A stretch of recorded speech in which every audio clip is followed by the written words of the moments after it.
Fala aí pessoal, bora aprender mais um pouquinho de engenharia. Aqui quem fala é o Juan e vamos começar. Hoje vamos aprender o cálculo de empuxo ativo e vamos usar como base o método de Rankine. A estrutura que vamos analisar é esse muro aqui, e aqui atrás do muro tem dois tipos de solos. E aqui temos as propriedades de cada um desses solos.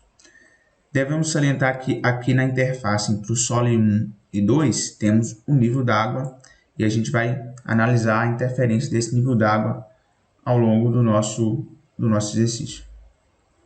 Quando nós temos a presença de água, nós temos que fazer duas considerações.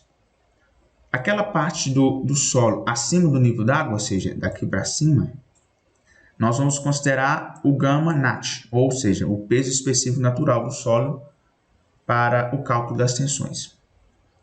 Agora, abaixo do nível da água, nós vamos considerar o peso específico efetivo, ou o gama submerso, peso específico submerso do solo. Aqui nós já temos algumas informações, então perceba que o solo 1 nós já temos o gama nat, então está tudo certo, a parte acima do solo do nível d'água. Agora, a parte abaixo do nível d'água, nós não temos o gama submerso.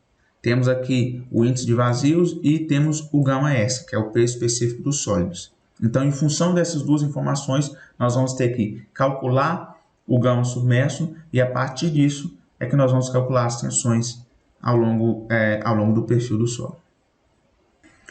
Com o objetivo de deixar o nosso processo mais rápido e mais dinâmico, eu deixei aqui o passo a passo que nós vamos seguir para a gente conseguir calcular o empuxo. Primeiro, vamos fazer o cálculo dos índices físicos, que nesse caso é somente o gama sub. Em seguida, vamos fazer o cálculo das tensões verticais, utilizando o gama sub e também o gama nat. Com o ângulo de atrito de cada solo, nós vamos calcular o coeficiente de empuxo de cada solo. Através das tensões verticais e do coeficiente de empuxo, nós vamos calcular as tensões horizontais em cada solo. E a partir daí, vamos fazer um diagrama de tensões horizontais. E a partir desse diagrama, a gente vai fazer o cálculo do empuxo.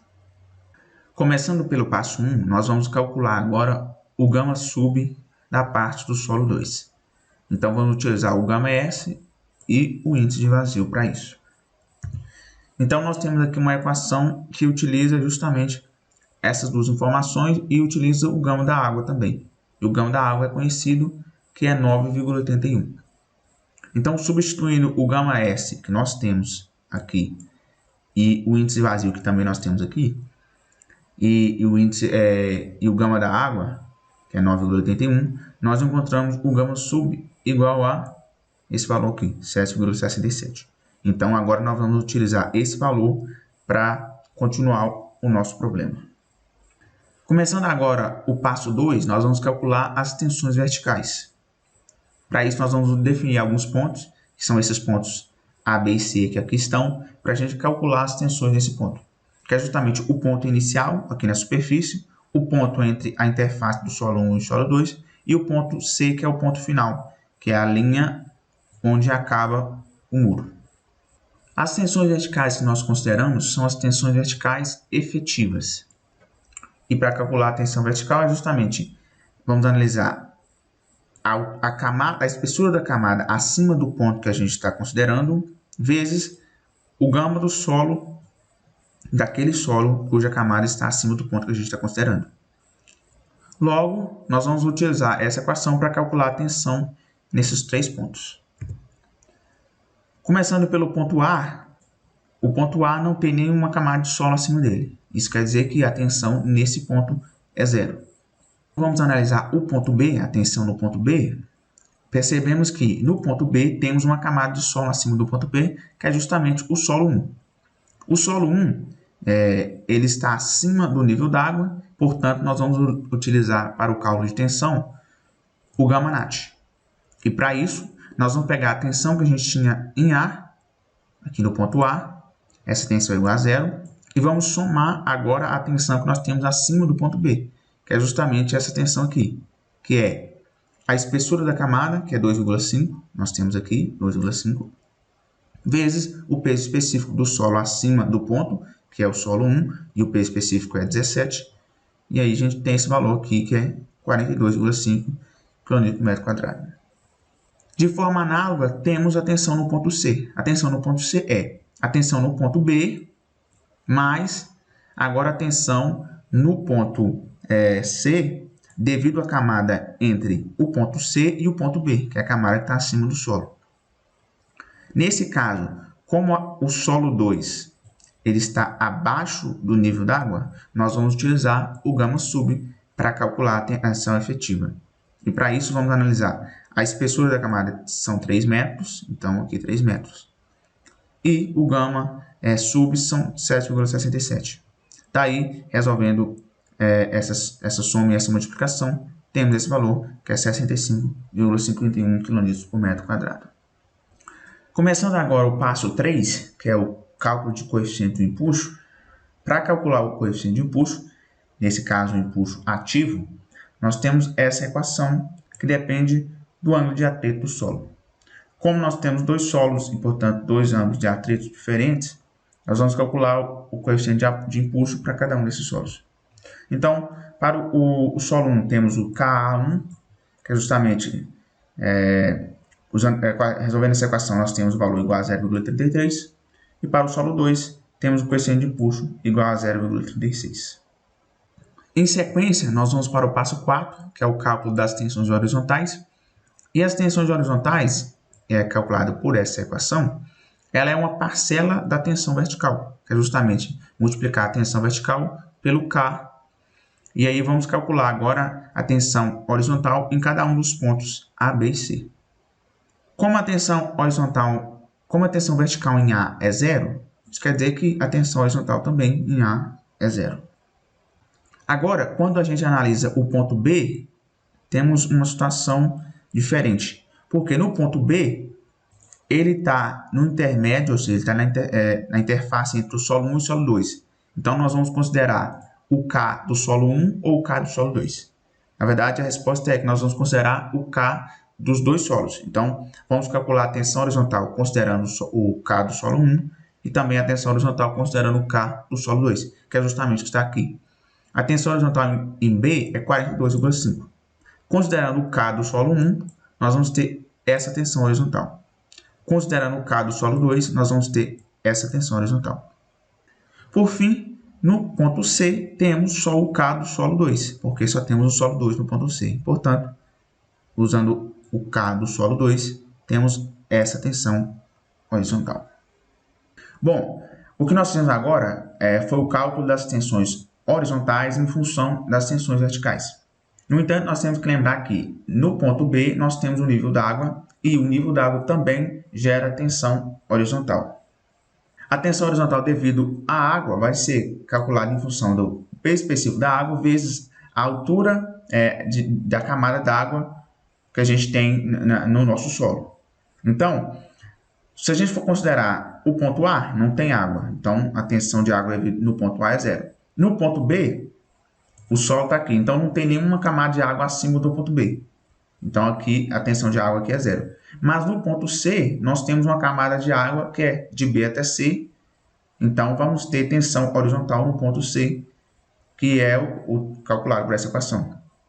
Então, basicamente, vamos ter o peso específico da água vezes a altura, a espessura da camada d'água de B até C, que são 3 metros. Então, nós vamos encontrar aqui a tensão horizontal devido à água é 29,43 kN por metro quadrado. Agora, nós vamos passar para o passo 5, que é o diagrama de tensões. Vamos começar pelo diagrama de tensões devido às tensões verticais, as tensões horizontais devido às tensões verticais, que é basicamente essas tensões aqui. Então, começando no ponto A, a tensão no ponto A é zero.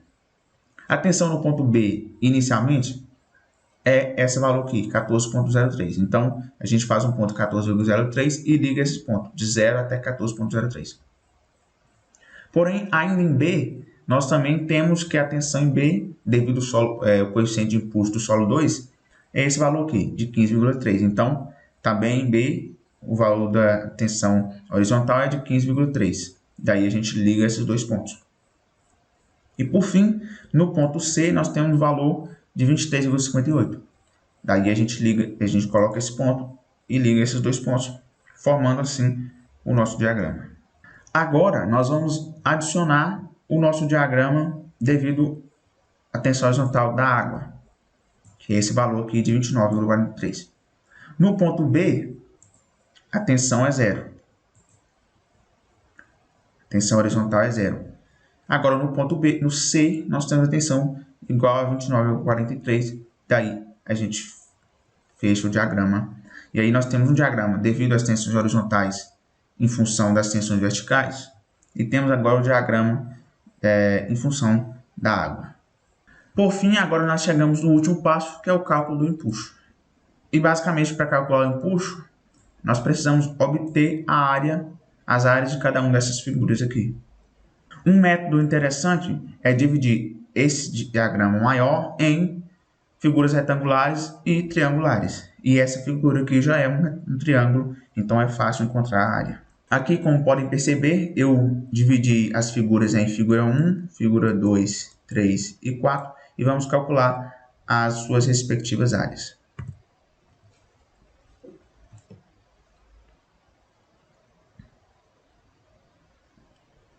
O empuxo é basicamente o valor da área que a gente encontrar para cada uma dessas figuras. Então, vamos encontrar um empuxo parcial e depois a gente soma todos esses empuxos e encontramos o empuxo total. Então, para a figura 1, nós vamos ter o empuxo 1, que é igual em valor à área dessa figura 1. A área dessa figura 1 é a base, que é 14,03, vezes a altura, que é 2,5, dividido por 2. Nós encontramos esse valor. A figura 2 é um retângulo, então é basicamente área, base, vezes altura. Base vezes altura, encontramos esse valor.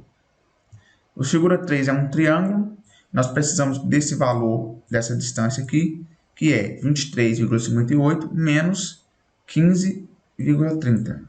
E aqui nós temos 8,28 vezes a altura, que é 3, dividido por 2, temos esse valor. E a área da figura 4 é 29,43 vezes a altura, que é 3 metros, dividido por 2, e aí temos esse valor. Uma vez calculado os empuxos parciais, basta somá-los, nós vamos encontrar aqui o empuxo total que está atuando naquele muro, que é o nosso objetivo inicial. Calcular o empuxo que está atuando naquele muro devido ao solo 1, o solo 2 e a água que está atuando até o ponto B. E assim, a gente chega no final do exercício e até a próxima.